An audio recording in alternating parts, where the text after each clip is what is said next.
معزز سامعین اکرام، السلام علیکم ورحمۃ اللہ وبرکاتہ۔ نحمدہ ونصلی علی رسولہ الکریم، اما بعد فاعوذ باللہ من الشیطان الرجیم، بسم اللہ الرحمن الرحیم۔ خیرکم من تعلم القرآن وعلمہ، صدق اللہ العظیم وصدق رسولہ النبی الامین المتین المعین المبین الکریم، وَنَحْنُ عَلَى ذَلِكَ لَمِنَ الشَّاهِدِينَ وَالشَّاكِرِينَ وَالْحَمْدُ لِلَّهِ رَبِّ الْعَالَمِينَ۔ محمد کی محبت دین حق کی شرط اول ہے۔ محمد کی محبت دین حق کی شرط اول ہے، اسی میں ہو گر خامی تو سب کچھ نامکمل ہے۔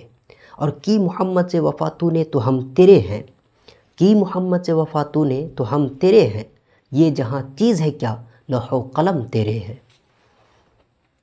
محترم حضرات، میں نے ابھی جس حدیث پاک کو اپنا عنوان سخن بنایا ہے، اللہ کے حبیب سرور کائنات فخر موجودات جناب احمد مجتبی محمد مصطفیٰ صلی اللہ تعالیٰ علیہ وسلم نے ارشاد فرمایا، خیرکم من تعلم القرآن وعلمہ، تم میں سے بہتر شخص وہ ہے جو قرآن کو سیکھتا ہے اور دوسروں کو سکھاتا ہے۔ اور سیکھنے کے لیے اگر تمہیں مشقت کا سامنا کرنا پڑے تو کرو، اذیت سہنی پڑے تو سہو۔ حضرت امام شافعی رحمۃ اللہ علیہ فرماتے ہیں کہ اگر علم حاصل کرنے میں تمہیں ذلتوں کا سامنا کرنا پڑے تو کرو، تکلیفوں سے گزرنا پڑے تو گزرو، اذیتوں سے ٹکرا کے تحصیل علم کرنا پڑے تو کرو، بلکہ فرمایا اطلب العلم ولو بالسین، علم حاصل کرو اگرچہ تمہیں ملک چین ہی کیوں نہ جانا پڑے۔ اس کا مطلب یہ نہیں کہ آپ ملک چین میں جا کے علم حاصل کریں، اس کا مطلب یہ ہے کہ اگرچہ راستہ لمبا ہے، اگرچہ راستہ طویل ہے، اگرچہ تمہیں مشقتوں بھرا سفر ہی کیوں نہ کرنا پڑے، تو علم حاصل کرنے کے لیے مشقتوں بھرا سفر کو طے کرو، لیکن علم حاصل کرو۔ علم سے کبھی اپنے آپ کو دور مت رکھو، اپنے آپ کو علم سے محروم مت کرو، اپنے آپ کو علم سے دور مت رکھو۔ یہی تو ہمارا دین ہے جو ہمیں سکھاتا ہے، تو اس لیے ہمیں چاہیے کہ ہم اپنی ساری زندگی علم سیکھنے اور سکھانے میں، اخذ علم اور تقسیم علم میں، یعنی علم حاصل کرنے میں اور علم کو بانٹنے میں لگا دینا چاہیے۔ محترم حضرات، آئیے میں ایک اور حدیث پاک آپ لوگوں کے درمیان بیان کرتا ہوں۔ حضور پاک صلی اللہ تعالیٰ علیہ وسلم نے ارشاد فرمایا، اے لوگو جو علم دین حاصل کرنے کے لیے آئے ہیں، ان کے لیے رب کے فرشتے اپنے پر کو بچھا دیتے ہیں اس کی خوشنودی کے لیے، اور بس یہی نہیں بلکہ سمندر کی مچھلیاں بھی اس کے لیے دعائے مغفرت کرتے ہیں۔ تو آپ غور کیجئے کہ جو علم حاصل کرنے کے لیے اپنے گھر سے نکلتا ہے، اپنے گھر سے روانہ ہوتا ہے، تو اللہ کے فرشتے اس کے قدموں کے نیچے اپنے پروں کو بچھا دیتے ہیں۔ آئیے حضرات، میں حضرت علی کا بھی فرمان سناتا ہوں۔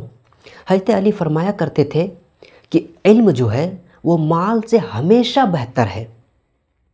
تو ایک شخص نے عرض کیا، حضور تھوڑی سی اس بات کو اور واضح کر دیں، اس بات کو تھوڑی سی اور کھول دیں تاکہ ہم لوگ بھی سمجھ جائیں۔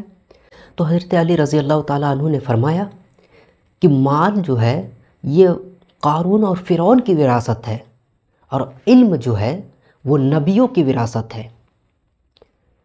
آپ فرمانے لگے کہ مال تو تقسیم کرنے سے گھٹتا ہی جاتا ہے، جتنا تقسیم کرو اتنا ہی گھٹتے جاتا ہے، لیکن علم کو جتنا بانٹو گے اتنا ہی بڑھتا چلا جائے گا، جتنا تقسیم کرو گے اتنا ہی بڑھتا چلا جائے گا۔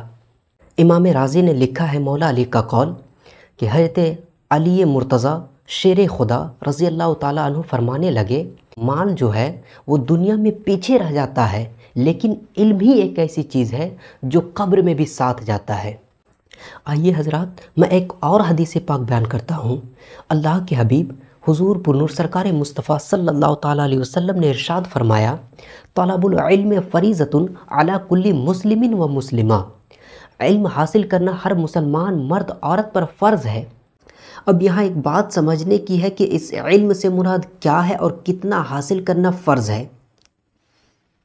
تو سب سے پہلے آپ یہ سمجھیے کہ اس علم سے مراد وہ مذہبی علم ہے جس کا حاصل کرنا ہر بندے کے لیے ضروری ہے، فرض ہے۔ اب کتنا حاصل کرنا فرض ہے؟ تو اتنا حاصل کرنا فرض ہے جس سے انسان، جس سے مسلمان اللہ تبارک و تعالیٰ کی ذات کو سمجھ سکے۔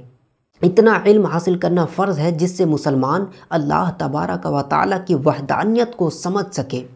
اتنا علم حاصل کرنا فرض ہے جس سے مسلمان اللہ تبارک و تعالیٰ کا لا شریک ہونے کو جان سکے۔ اتنا علم حاصل کرنا فرض ہے جس سے مسلمان سرور کائنات فخر موجودات جناب احمد مجتبیٰ محمد مصطفیٰ صلی اللہ تعالیٰ علیہ وسلم کی نبوت کو جان سکے۔ اتنا علم حاصل کرنا فرض ہے جس سے مسلمان حضور پرنور سرکار مصطفیٰ صلی اللہ تعالیٰ علیہ وسلم کی رسالت کو جان سکے۔ اتنا علم حاصل کرنا فرض ہے جس سے مسلمان اپنی تمام ضروری مسائل کے ساتھ طہارت کے طریقے کو جان سکے۔ اب جتنی طہارت میں کیٹیگریاں ہیں ان تمام کو کما حق ہو ادا کرنے کے طریقے کو جان سکے۔ اتنا علم حاصل کرنا فرض ہے جس سے مسلمان ضروری مسائل کے ساتھ نماز پڑھنے کے طریقے کو جان سکے، نماز جنازہ پڑھنے کے طریقے کو جان سکے، اور اس کے علاوہ جتنے بھی عبادات ہیں ان تمام عبادات کو صحیح ادا کرنے کے طریقے کو جان سکے۔ اتنا علم حاصل کرنا فرض ہے جس سے مسلمان حلال و حرام کے درمیان تمیز پیدا کر سکے۔ اتنا علم حاصل کرنا فرض ہے جس سے مسلمان اپنے آپ کو تمام طرح کی برائیوں سے بچا سکے۔ اتنا علم حاصل کرنا فرض ہے جس سے مسلمان اپنے تمام مسئلوں کو خود حل کر سکے۔ اور یہ کب ہوگا؟ یہ اس وقت ہوگا جب بندے کے پاس علم ہوگا، جب بندے نے علم حاصل کیا ہوگا۔ لیکن آج کیا دیکھا جا رہا ہے کہ علم سے لوگ کوسوں دور ہوتے جا رہے ہیں، دنیاوی علم کی طرف مائل ہوتے جا رہے ہیں۔ محترم حضرات، ایک وہ دور تھا کہ لوگوں کے پاس اتنا علم ہوتا تھا کہ وہ اپنے مسئلے کو خود حل کر لیا کرتے تھے، اپنے مسئلے کو، آنے والے مسئلے کو خود حل کر لیتے تھے۔ لیکن آج یہی دیکھا جا رہا ہے کہ علم سے لوگ محروم ہو رہے ہیں۔ محترم حضرات، مجھے ایک بڑا مشہور واقعہ یاد آ گیا، میں اسے بھی بتا دیتا ہوں کہ اس دور میں ایک چور تھا جس کا نام اتفاق سے موسیٰ تھا۔ اب اس نے چوری کا ارادہ کیا اور گھر سے نکل گیا۔ اب کسی کے یہاں مال کو لوٹنے کے بعد واپس ہو ہی رہا تھا کہ لوگوں نے اسے دیکھ لیا۔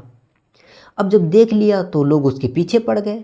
اب یہ بھاگنے لگا اور چھپنے کا ٹھکانہ بھی ڈھونڈنے لگا۔ تو اسے چھپنے کا ٹھکانہ تو نہیں ملا، لیکن اسے مسجد نظر آیا۔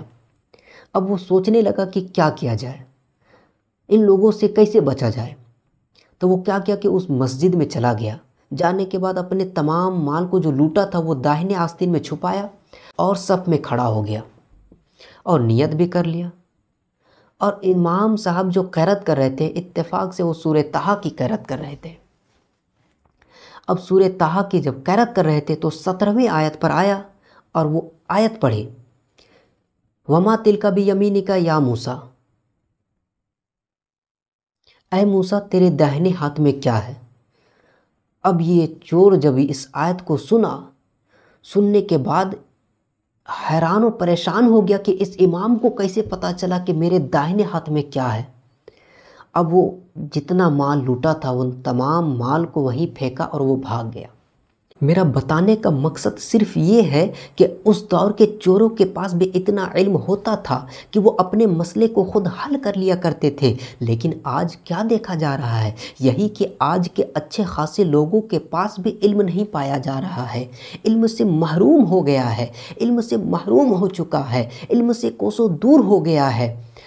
محترم حضرات، اب آپ غور کیجئے کہ وہ اپنے آپ کو حرام چیزوں سے کیسے بچا پائے گا؟ جب اس کے پاس علم ہی نہیں ہے تو وہ اسے کیسے پتہ چلے گا کہ کیا چیز حرام ہے، کیا چیز حلال ہے؟